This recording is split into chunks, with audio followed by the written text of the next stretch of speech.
Do you know what it's like? You're minding your own business, going about your daily life, then suddenly, bam, out of nowhere, a strange man appears right in front of you. It's startling enough as it is, but imagine if this guy was well-dressed, well-groomed, polite and friendly, carried a handsome briefcase, and introduced himself as Mr. Jones from Tulsa, Oklahoma. Yeah, that would raise some eyebrows.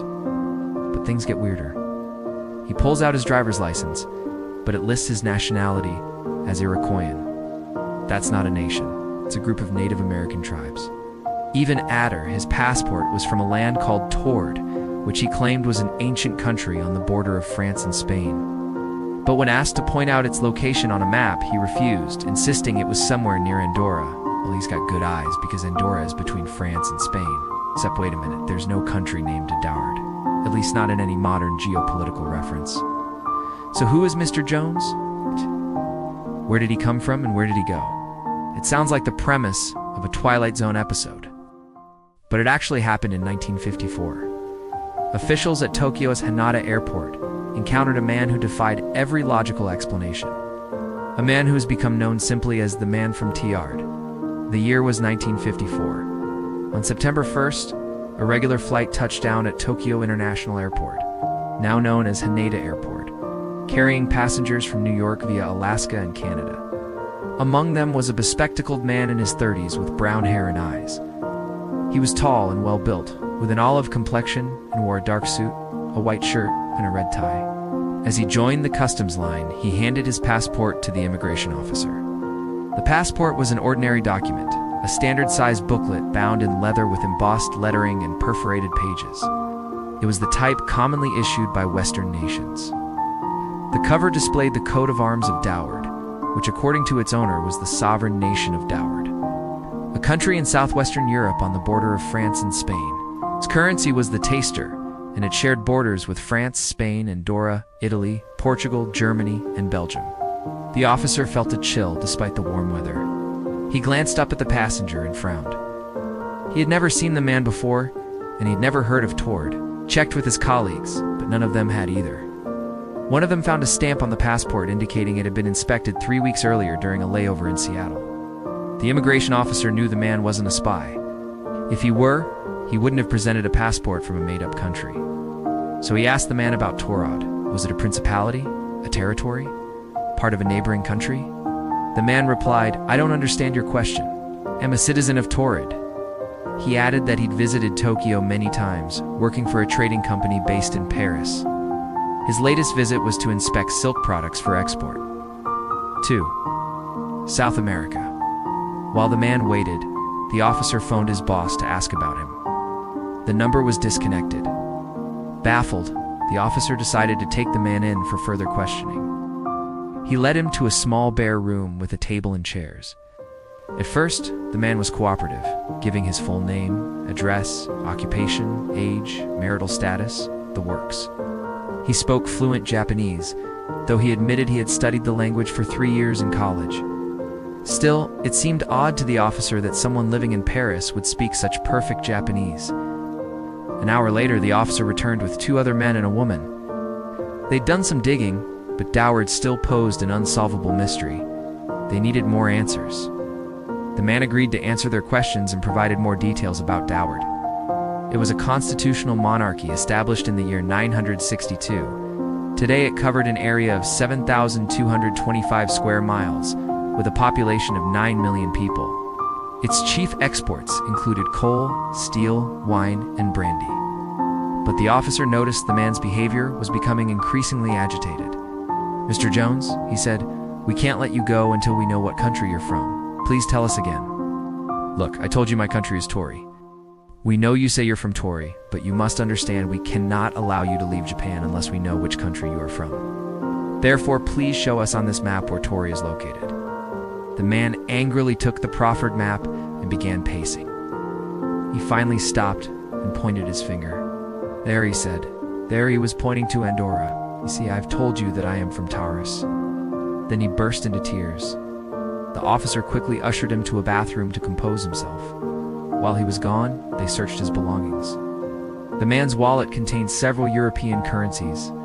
He had traveler's checks for $500 drawn on a bank in Bâle, Switzerland. One check was endorsed with the name of Taured. Another check and a letter from Andorra were also found. None of it made sense. Hours passed. The officers failed to solve the case of the man from Taured. They released him on the condition he would remain in Tokyo pending further investigation. Checked into a hotel, paid for it in cash, and requested a room on a high floor with no balcony. 2 men were stationed outside his door to guard against any funny business. The next morning, he ate breakfast alone. When the officers entered his room, he was sitting up in bed. "Are you ready to come with us?" he asked. He shrugged. "As you wish. It makes no difference to me." Once again, the officers asked him to identify his country on the map. This time, he stared blankly at them and remained silent. The officers brought him to a hospital for a psychological evaluation. Dr. Shinichi Jujimura found no evidence of insanity. On the contrary, the patient was well organized, coherent, and rational. He diagnosed the man with a mild psychoneurosis and recommended observation for 10 days. The officers returned him to the hotel. That night, he made a desperate call to the U.S. Embassy. No one answered. Next morning, the embassy called back. He didn't want to talk to them anymore. He wanted to return to Taured. The officers repeated their request. He pointed to Andorra. Frustrated, they took him to another hospital. Dr. Kiyoshi Kawasaki conducted a series of tests. The patient showed signs of neurasthenia, but no organic brain disease. Dr. Kawasaki tried hypnosis, but it was unsuccessful. Once again, the man spoke of a place called Taured. 3 weeks passed. The man grew gaunt, losing 20 pounds. He refused food, spending all day staring out the window. On October 26th, his health failing, he was transferred to the National Institute of Mental Health. November arrived, then December. Spring came to Tokyo, followed by summer. Everyone forgot about the man from Taured, except Dr. Kawasaki. He kept in touch with his patient, bringing him newspapers and magazines. One day, the man picked up a magazine, flipped through the pages, and whispered, "Tories." Dr. Kawasaki examined him and found his mental state had stabilized, and he diagnosed him with dementia and authorized his release. The man disappeared. Dr. Kawasaki never saw him again.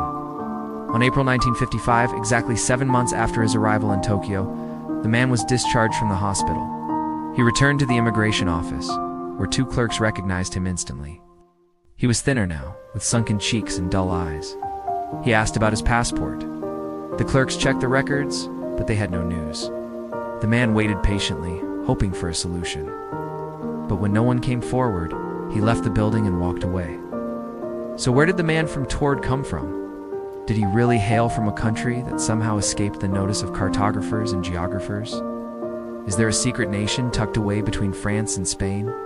Or was Taured a figment of his imagination, a fabrication designed to pull off the ultimate disappearing act?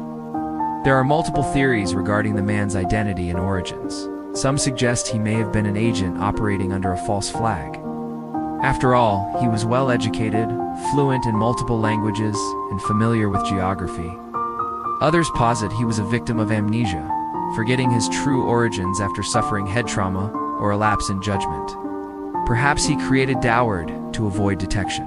Yet another theory proposes he was a time traveler from a future where borders shifted and Andorra became Taured. Even a science fiction author weighed in, suggesting the man was from a parallel universe. In the end, we may never know the truth behind the man from Taured.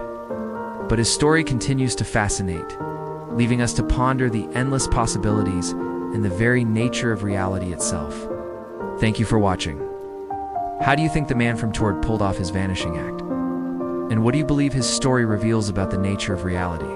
Share your thoughts in the comments. Don't forget to subscribe for more intriguing tales and captivating mysteries.